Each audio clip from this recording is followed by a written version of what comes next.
Hi friends, welcome to Rajahmundry home recipes. ఈరోజు మన వీడియోలో మీ అందరికీ యూజ్ అయ్యే ఒక మంచి వీడియోతో వచ్చేసానండి. వినాయక చవితి వస్తుంది కదా, స్టవ్ ఆన్ చేసే పని లేకుండా ఎవరైనా కూడా ఈజీగా చేసుకొని 3 రకాల ప్రసాదాలు అయితే షేర్ చేస్తున్నాను. చాలా క్విక్గా అయిపోతాయి. అలానే గణనాథునికి కూడా ఎంతో ప్రీతికరమండి ఈ ప్రసాదాలు. వీడియో చూశాక నచ్చితే కనుక ఒక్క లైక్ ఇవ్వడం అయితే మర్చిపోవద్దు.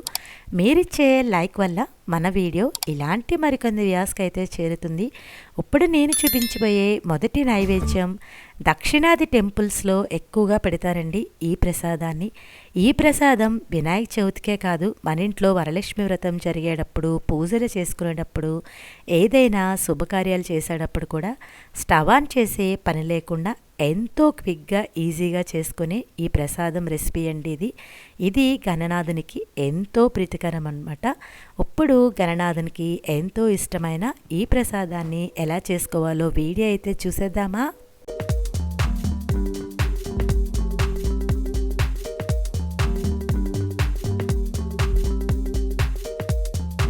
ముందుగా ఈ ప్రసాదం చేసుకోవడానికి ఒక బౌల్ తీసుకొని దాంట్లోకి బనానాపై ఉన్న తొక్కనైతే తీసేసుకోవాలి. ఇలా కంప్లీట్గా తొక్క తీసుకున్న తర్వాత బనానాని రౌండ్ స్లైజెస్గా కట్ చేసుకోండి. నేనైతే కాస్త చిన్న సైజు బనానా తీసుకుంటున్నాను కాబట్టి ఒక 2 బనానాల దాకా తీసుకుంటున్నాను. ఒకవేళ మీరు పెద్ద సైజు బనానా తీసుకుంటే కనుక ఒక్క బనానా తీసుకుంటే సరిపోతుందండి. చూశారు కదా, బనానాని ఈ విధంగా రౌండ్ స్లైజెస్గా కట్ చేసుకున్నాను కదా. ఇప్పుడు ఒక యాపిల్ తీసుకుని శుభ్రంగా కడిగేసి దానిపైన స్కిన్ అంతా కూడా పీల్ చేసేసి యాపిల్ని చిన్న చిన్న ముక్కలుగా కట్ చేసుకోవాలి. నేను ఆల్రెడీ కట్ చేసి పెట్టుకున్నానండి. యాపిల్ ముక్కలు కూడా వేసుకుంటున్నాను. దీంట్లోకి గ్రేట్ చేసి పెట్టుకున్న కొబ్బరి తురుము ఒక 2 టేబుల్ స్పూన్స్ దాకా వేసుకోవాలి. అలానే బెల్లం కూడా సన్నగా గ్రేట్ చేసేసేయండి. చేసుకున్న తర్వాత 1 టేబుల్ స్పూన్స్ దాకా తీసుకోండి. గణనాథునికి ఎంతో ప్రీతికరమైన గుల్లసెనగపప్పును కూడా వేసుకోవాలి. అలానే మీకు నచ్చిన డ్రై ఫ్రూట్స్, జీడిపప్పు, కిస్మిస్, బాదము, మీకు నచ్చిన డ్రై ఫ్రూట్స్ కూడా వేసేసుకోవాలి. ఇప్పుడు గణనాథునికి ఎంతో ప్రీతికరమైన అటుకులు మట్టుకు స్కిప్ చేయకుండా అయితే యాడ్ చేసుకోండి. ఈ విధంగా అన్నీ కూడా వేసుకున్నాం కదా, దీంట్లోకి కొద్దిగా నెయ్యిని కూడా వేసుకుంటే బాగుంటుందండి. నేనైతే ఒక స్పూన్ దాకా నెయ్యిని కూడా యాడ్ చేసుకుంటున్నాను. ఇప్పుడు ఇవన్నీ కూడా బాగా మిక్స్ అయ్యేలాగా మిక్స్ చేసేసుకోండి. చూశారు కదా, అడుగు నుంచి అంతా కూడా బాగా కలిసేలాగా మిక్స్ చేసేసుకోవాలి. చాలా క్విక్గా అయిపోతుంది. స్టవ్తో ఆన్ చేసే పని లేకుండా ఎవరైనా కూడా ఈజీగా చేసుకునే ప్రసాదం రెసిపీ అండి ఇది. చూశారు కదా, ఇలా రెడీ అయ్యాక దీనిపైన ఒక స్పూన్ దాకా హనీని కూడా యాడ్ చేసేసుకోండి. వేసేసుకొని మరొకసారి మిక్స్ చేసేసుకుంటే గణనాథునికి ఎంతో ప్రీతికరమైన నైవేద్యం స్టవ్ ఆన్ చేసే పని లేకుండా ఈజీగా రెడీ అయిపోయింది కదా. ఇప్పుడు ఈ నైవేద్యాన్ని చక్కగా గణనాథుడి దగ్గర పెట్టుకుని మీరు నైవేద్యం అయితే సమర్పించుకోవచ్చు. ఎంత ఈజీయో కదా గణనాథునికి ఇష్టమైన నైవేద్యం. అలానే మన స్టవ్ ఆన్ చేసే పని లేకుండా ఎంతో క్విక్గా ఈజీగా అయితే తయారైపోయింది కదా.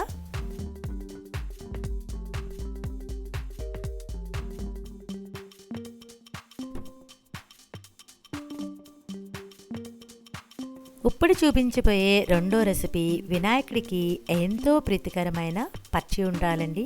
కొంతమందికి వినాయకుడికి ఉండ్రాలు పెట్టుకునే ఆనవాయితీ ఉన్నవాళ్ళు ఇలా రవ్వ ఉండ్రాలు కానీ లేదనుకుంటే గోధుమ రవ్వ ఉండ్రాలు కానీ చేసి పెట్టుకుంటారు. అయితే కొంతమందికి మట్టుకు ఉండ్రాలు పెట్టుకునే ఆనవాయితీ ఉండదు. అలాంటి వారు ఇప్పుడు నేను చూపించిన విధంగా ఇలా పచ్చి ఉండ్రాలు చేసి పెట్టుకోవచ్చండి. మన శక్తి కొద్దీ ఎన్ని కావాలి అనుకుంటే అన్ని దేవుడికైతే ఈ విధంగా పచ్చి ఉండ్రాలు చేసి పెట్టుకోవచ్చు. ఎలా చేసుకోవాలో చూద్దామా. ముందుగా ఒక కప్పు నిండా రైస్ ఫ్లోర్ అయితే తీసుకోండి. పొడి బియ్య పిండిని తీసుకోవాలి. అలానే కొద్దిగా సాల్ట్ని కూడా వేసుకోండి. ఉండ్రాళ్ళు చప్పగా లేకుండా ఉండడానికి 2 నుంచి 3 స్పూన్ల దాకా బెల్లం తురుమును కూడా యాడ్ చేసుకోవాలి. ఇప్పుడు ఈ డ్రై ఇంగ్రీడియంట్స్ అన్నీ కూడా బాగా కలిసేలా కలుపుకోండి. బెల్లాన్ని ఈ విధంగా చేత్తో మ్యాష్ చేసుకుంటూ బాగా పిండిలో కలిసిపోయేలాగా కలుపుకోవాలి. ఇలా మొత్తం అంతా కూడా మిక్స్ చేసుకున్నాం కదా. ఇప్పుడు వాటర్ అనేది కొద్దిగా చూసుకుంటూ యాడ్ చేసుకోవాలి. ఒకేసారి ఎక్కువ వాటర్ కూడా యాడ్ చేయకూడదండి. మనకి ముద్దలా ఫామ్ అయ్యేలాగా కొద్దిగా వాటర్ని చూసుకుంటూ యాడ్ చేసుకోండి. ఈ విధంగా వాటర్ అవసరమైనంత మట్టుకే వేసుకోవాలి. చూడండి, చేతితో పట్టుకుంటే ముద్దలా అవుతుంది కదా, ఈ విధంగా అయితే సరిపోతుంది. మరి కాస్త వాటర్ని స్ప్రింకిల్ చేసుకుని ఒక సాఫ్ట్ డోలా అయితే చేసుకోవాలి. మనకి వినాయకుడికి ఉండ్రాలు చేసే ఆనవాయితీ లేనివారు ఇలా పచ్చి ఉండ్రాలు చేసి కూడా నైవేద్యం అయితే పెట్టుకోవచ్చండి.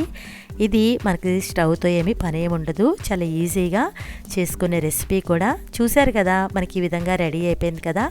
ఇలా రెడీ అయిన తర్వాత కొద్దిగా పిండిని తీసుకొని ఇలా రౌండ్ బాల్లో చేసిన తర్వాత 2 హ్యాండ్స్ మధ్యలో పెట్టుకొని ఇలా రోల్ చేస్తారంటే వినాయకుడికి ఎంతో ప్రీతికరమైన పచ్చి ఉండ్రాలు కూడా రెడీ అయిపోయినాయి. ఇలానే మొత్తం అన్ని ఉండ్రాలను కూడా తయారు చేసుకోండి. ఇలా తయారు చేసుకున్న ఉండ్రాలన్నీ కూడా ఒక ప్లేట్లో పెట్టుకోండి. మీ శక్తి కొలది వినాయకుడికి 3 కానీ 5 కానీ 7 కానీ 9 కానీ 11 కానీ 21 కానీ పెట్టుకోవచ్చండి. వినాయక చవితి రోజునే కాదండి, ఎప్పుడైనా మనం ఏదైనా పని అనుకున్నప్పుడు ఆ పని సక్సెస్ఫుల్గా జరగాలి అనుకుంటే కనుక గణనాథునికి ఇలాగా మనం కుడుములు చేసి నైవేద్యం పెట్టుకుంటే చక్కగా ఆ పని అనేది ఆటం లేకుండా అయిపోతుంది. నెక్స్ట్ చూపించబోయే రెసిపీ గణనాథునికి ఎంతో ప్రీతికరమైన వడపప్పు అండి.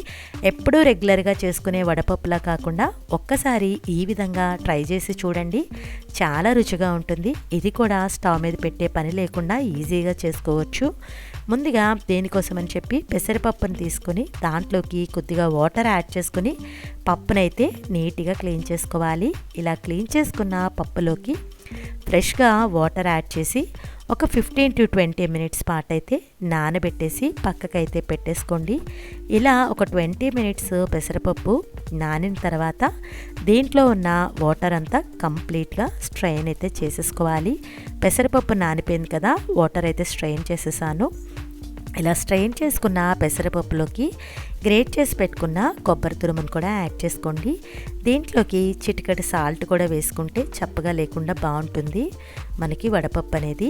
ఈ విధంగా అన్నీ కూడా మిక్స్ చేసేసుకుంటే వినాయకుడికి ఎంతో ప్రీతికరమైన వడపప్పు కూడా రెడీ అయిపోయింది. చూడండి, చక్కగా స్టవ్ ఆన్ చేసే పని లేకుండా వినాయకుడికి ఇష్టమైన 3 రకాల నైవేద్యాలు ఎంత ఈజీగా ప్రిపేర్ చేసామో కదా.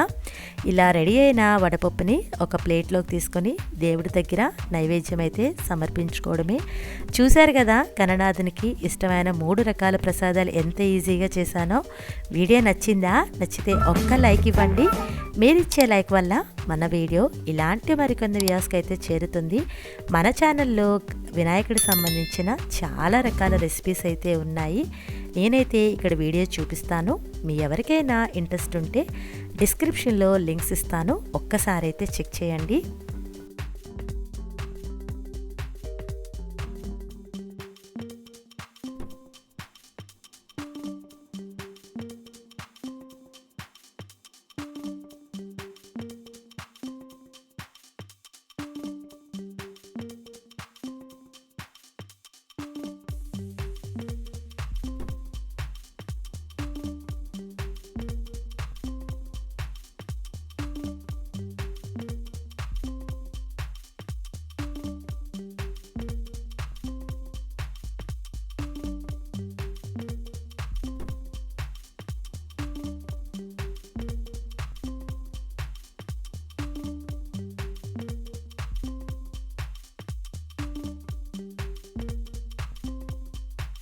Thanks for watching my video. Please like, comment, share, subscribe my channel.